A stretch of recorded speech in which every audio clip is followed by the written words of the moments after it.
Artie Astor here from Artie Astor Music. This is another episode of B Sharp and C, and I really feel as though this episode might make some people dislike me. I don't know. I'll be completely honest with you. However, it's important for me to do episodes about, banger music, underrated music, and everything else, but also episodes that people recommend where they think that the artist underperformed or that they think that the artist is overrated or performance is overrated.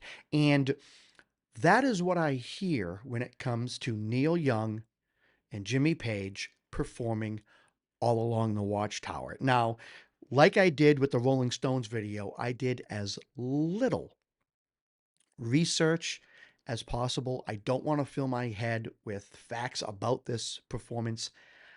I don't even think I know where it is, if it's the Rock and Roll Hall of Fame or some type of benefit concert. I don't know. There seems to be more than just Jimmy Page and Neil Young on the stage. Like I said, I've only heard about this video and I've never really heard anything positive about the performance. A lot of people talk about Jimmy Page just not trying. They state his guitar solo was like the worst they've ever heard for a live performance. And I'll be honest, because I want to be as completely transparent as possible, I do believe I have seen snippets of this video on other YouTubers' channels as they do a breakdown of the song. But I have been tasked with taking a look at the song and analyzing it. And I'm going to look for the positive. So let's go. This is All Along the Watchtower. I know Jimmy Page is playing the guitar. I know Neil Young is singing. I don't know what else is going on. As I was getting the video ready, I did see some familiar faces. So it might be one of those songs where like a bunch of people come in and perform it. Maybe it's an induction song or part of the induction ceremony of the Rock and Roll Hall of Fame. But whatever that is, whatever the case, let's go ahead and take a listen. Neil Young, Jimmy Page, All Along the Watchtower. It's a long song. I'm not going to play the whole song. I'm not going to analyze the whole song. But I did want to get at least to the part where Jimmy Page has a guitar solo, because that is the part where I hear most, even Jimmy Page fans, say, what was he doing? Why did he play this way? Like, did he even rehearse? Did he try? I don't know. I mean, I can't imagine it being that bad, but let's give it a listen.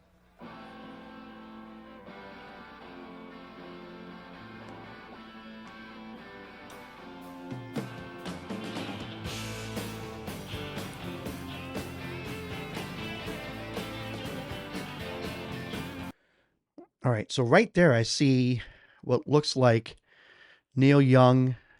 That looks like, I think that's John Fogerty, and that's Jimmy Page in the background. So left to right, Neil Young, John Fogerty, Jimmy Page. So this must be an induction ceremony performance. Maybe they're inducting Jimi Hendrix into the Hall of Fame.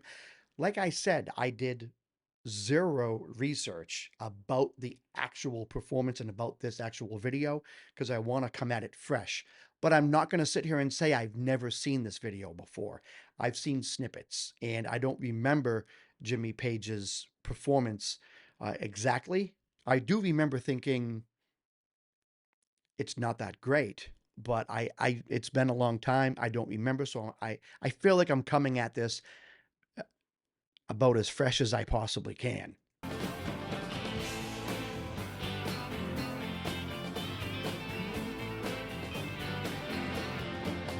I think I saw Keith Richards in the background.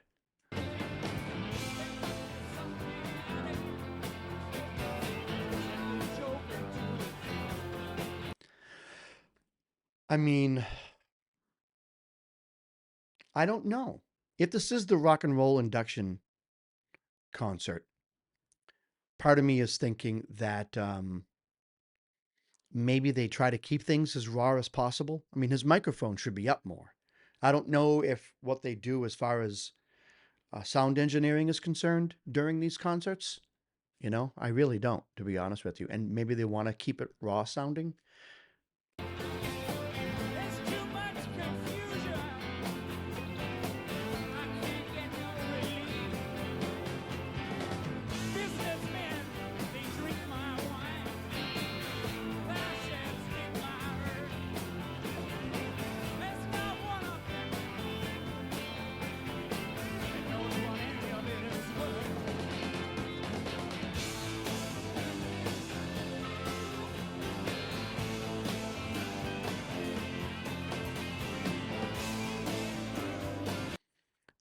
Okay.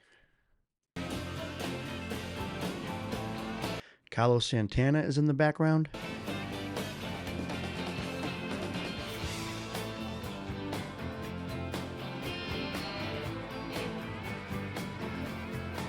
I actually don't know who's soloing right now. I hear a guitar solo, but the volume's not up. I mean, I'm going to come right out and say that this is, I mean, you have a bunch of superstars on the stage. So it's not like none of them know what they're doing. Um, the sound engineering so far, especially because this looks like this was done on purpose. Like the video is from different angles, so it looks like they put work into getting a live recording of this song, because the video keeps changing angles. So there was work put into this. But the sound engineering so far is leaving a little bit to be desired. Who's soloing right now? And why isn't that person's guitar turned up? Right? Someone's soloing.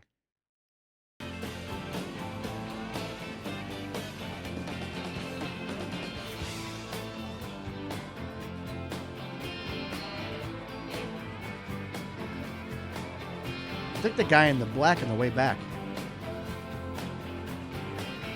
Who, I can't see who that is. Oh, you have horns. No reason to get excited. The thief is softly spoken. There are many here among us who feel that life is just a joke. But you and I, we've been through that. And this is not our fate. So let us not talk softly now. The hour is getting late.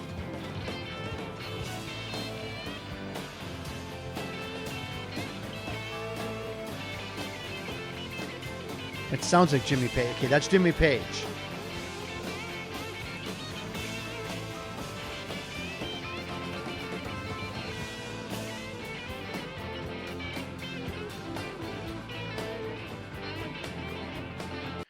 All right, so this kind of goes back to what I have always asserted is that Jimi Hendrix, Jimmy Page, some of these other musicians who are known for just figuring stuff out and jamming and being innovative with the guitar, um, can come across as sloppy. In fact, I'm just going to come out and say this is sloppy. I'm sorry, it's sloppy playing.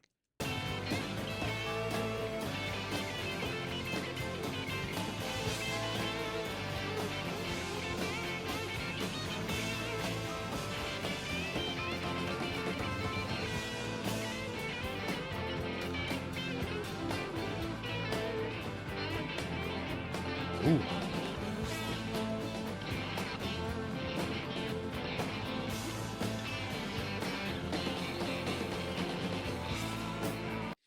All right, so okay, so let me just see. I'm not the best guitar player in the world. I really am not a fan of the way his guitar was set up. I didn't like the tone, and I know that he's tone. A lot of tone comes from your fingers, but if you have just a bad setup for a certain concert or a certain performance, that will affect your tone as well. I mean, it's not just 100% in the fingers, but it's a lot in the fingers, right? I mean, I could tell it was Jimmy Page playing before they showed his face. So I kind of understood the Jimmy Page sound, but again, I feel as though the levels aren't right. I feel as though there should have been a little bit more. I mean, I don't know if this makes sense, but like more distortion, but maybe not even that. Maybe more reverb and a little bit of something else. I feel as though it sounded dry, but also very tinny sounding. It didn't really sound that pleasant to the ear, if that makes any sense. And I'm talking about just tone. But then as he begins to play his solo, let's go back to the beginning. Through that. And this is not our fate. So let us not talk softly now. The hour is getting late. All right, so there's a, and this is something that I've always found to be very annoying, but I don't get it. Um, there is a musical director on the stage who taps Neil Young's shoulder, it looks like, and then points to Jimmy Page, right? This is very common when you have 10 superstars on the stage playing a song, right? So he taps Neil Young. Let us not talk softly now. Watch. The hour is getting late. Taps him and points to Jimmy Page.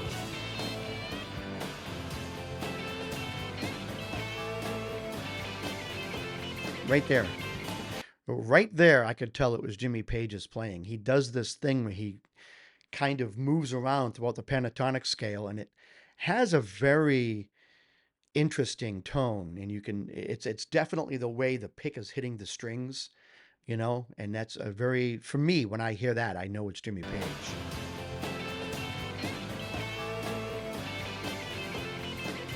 Right there.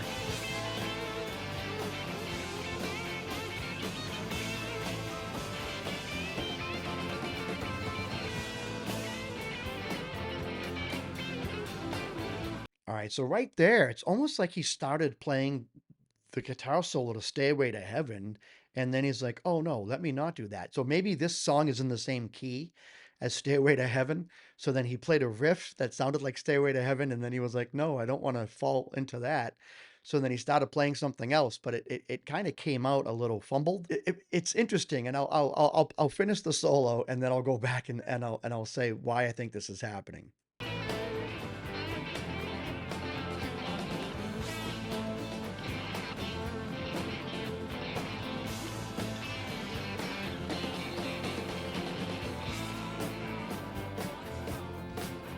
All right. So yeah, okay, so let me just break this down personally how I feel about it. I did not like that guitar solo. If I were a producer and I was writing a song like all along the Watchtower, and then I contacted Jimmy Page and said, "Look, would you do some studio work for me?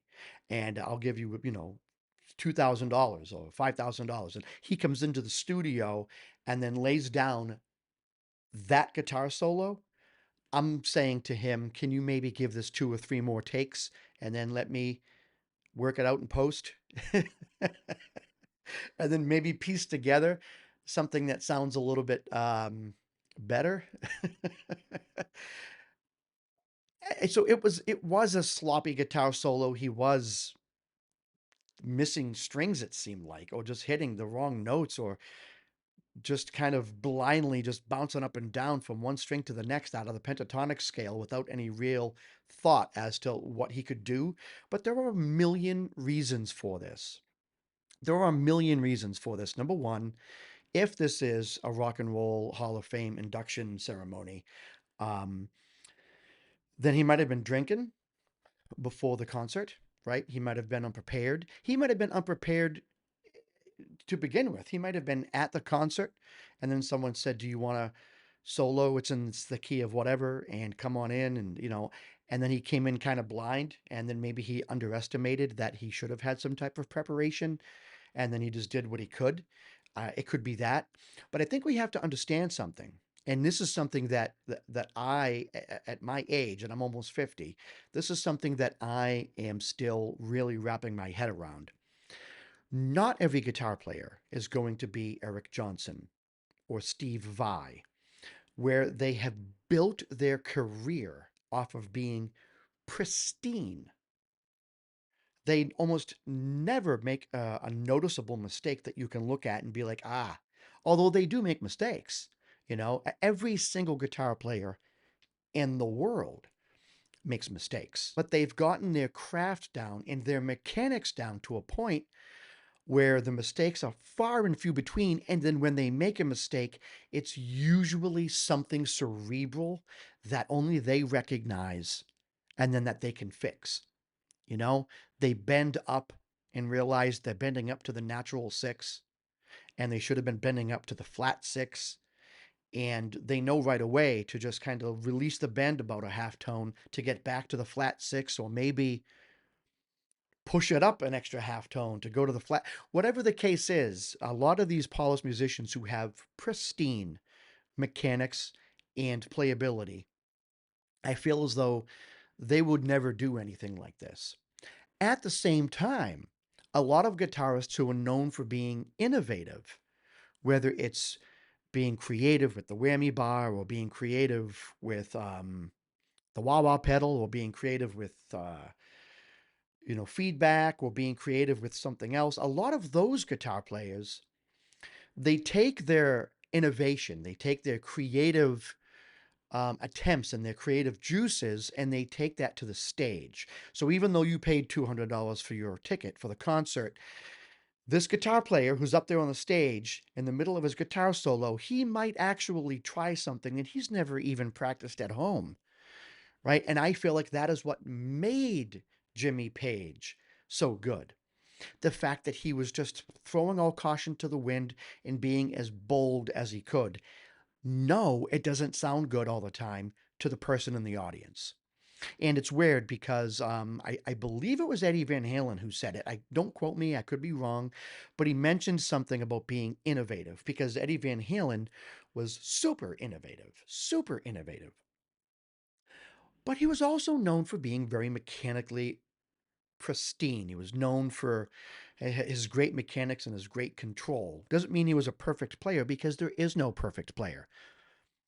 But Eddie Van Halen was known for being creative, innovative, even inventive. But he said, I don't want to take that to the stage because I figure if someone pays $100, $150, or $200 for their ticket, they didn't pay to hear me practice. They paid to hear me play what they already like. They're already in the audience because they've liked something that I've recorded. So he attempts to make things very much like they are in the studio version. Of course, he doesn't do it every time. It's the same thing with Joe Bonamassa. Listen to Joe Bonamassa play. Listen to his studio recordings and then go watch him live on YouTube. He's got a million concerts on YouTube. You can't tell the difference. And it's not because he's playing the same notes every single time and playing everything in exact sequence. I'm going to play this 8 bars like this and then go into this 16 bar thing and then do this 4 bar riff and then do this 4 bar riff and then do this. He's not necessarily doing that, but he has such an arsenal of weapons in his toolbox, in his kit, that he can pull one pristine lick in one beautifully pristine phrase out one after the next so that you really can't tell the difference between a live performance and a studio performance because he's just that polished. Can he be creative? Of course he can. He's a musician. All musicians are creative and innovative, in my opinion. But Jimmy Page made a career out of going onto the stage and going hog wild nuts and playing that guitar. And when this guitar solo was supposed to be over, he'll carry it out an extra 3 minutes. And quite honestly, some of it's not even that comprehensible. But the audience loved it. And in the studio, there was a little bit of that looseness. He has played some things in the studio where I'm like, I'm surprised the producer let that slide. However, he writes really good guitar solos. So, like Slash, who has been criticized for not being the most mechanical, technical guitar player, and, who makes mistakes, noticeable mistakes, like Slash, Jimmy Page slash Jimi Hendrix, all in the studio, wrote guitar solos that just sounded awesome. And then they played them awesomely when they went live. But they would still experiment. They would be in the middle of a riff and say, what if? And then try something. And I think that that mentality is what's possessing Jimmy Page right here. And we just have to take into consideration the fact that he's human. He's going to sound like this.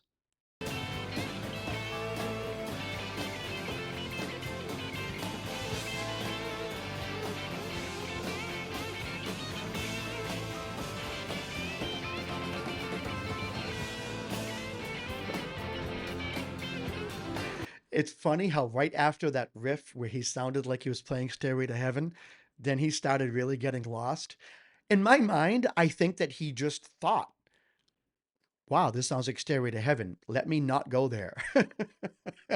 And then he just jumped into something else, not knowing what he was doing. It happens. It happens. But anyways, I just figured I had to do an episode of B Sharp and C about this whole performance and a little something about Neil Young doing the vocals. I don't think his voice was the best choice for this performance. Um, and this is a good example. If you go back to the 70s and watch Neil Young perform live, he's perfect with his vocals.